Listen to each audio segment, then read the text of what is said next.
10 centimetre लंबाई और 6 centimetre चौड़ाई वाला एक आयताकार कागज लीजिए। इसे किसी एक विकर्ण यानी डायगोनल के अनुदिश काटिए। आपको 2 त्रिभुज यानी ट्रायंगल प्राप्त होंगे।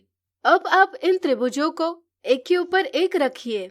समायोजित करने पर आप पाएंगे कि वे एक दूसरे को ढकते हैं। इससे आपको क्या ज्ञात होता है? सोचिए सोचिए।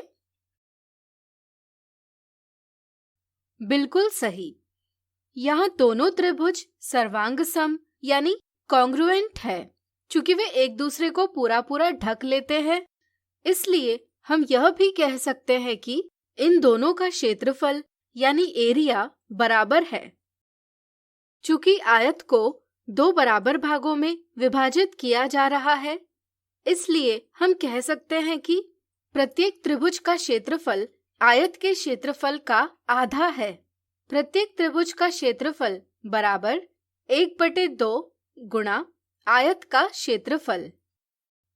इस तरह से यहाँ प्रत्येक त्रिभुज का क्षेत्रफल होगा 1/2 गुणा आयत की लंबाई गुणा आयत की चौड़ाई, यानी कि 1/2 गुणा 10 सेंटीमीटर गुणा 6 सेंटीमीटर बराबर 30 स्क्वायर सेंटीमीटर।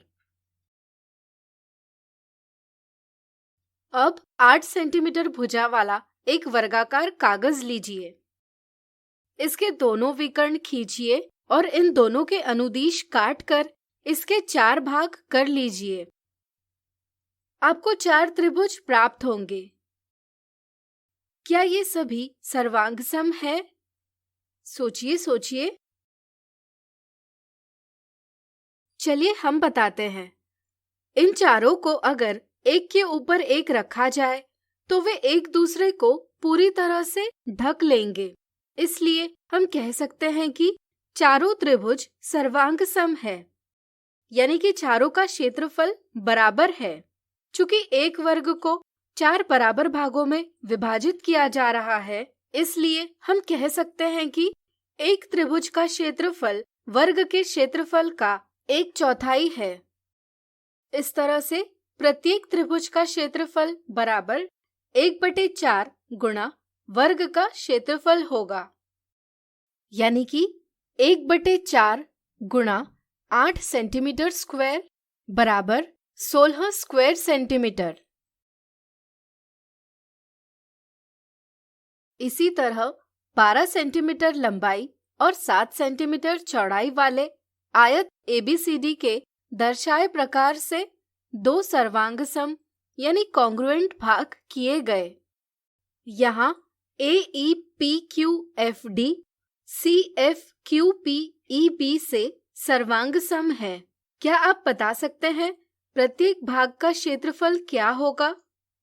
सोचिए सोचिए। आपका जवाब बिल्कुल सही है।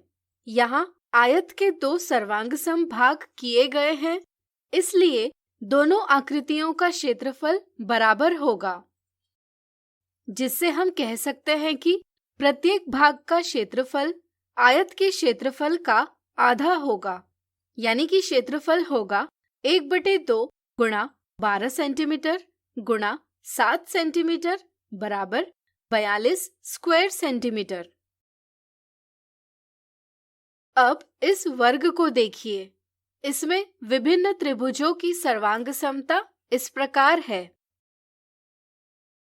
यानी कि वर्ग ACEG को 8 सर्वांगसम भागों में विभाजित किया गया है।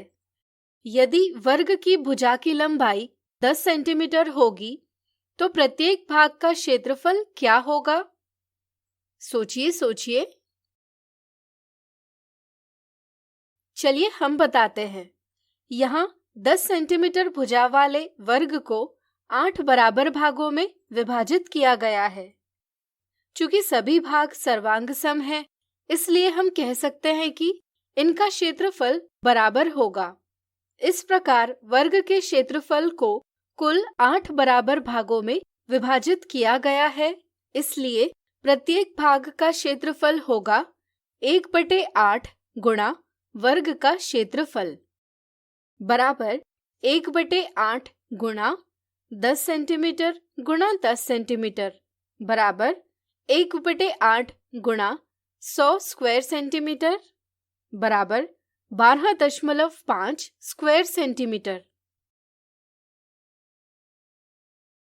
अब आप स्वयं ज्ञात कीजिए कि यदि 18 सेंटीमीटर लंबाई और 12 सेंटीमीटर चौड़ाई वाले इस आयत के दर्शाए गए सभी भाग सर्वांग सम हो तो प्रत्येक भाग का क्षेत्रफल क्या होगा।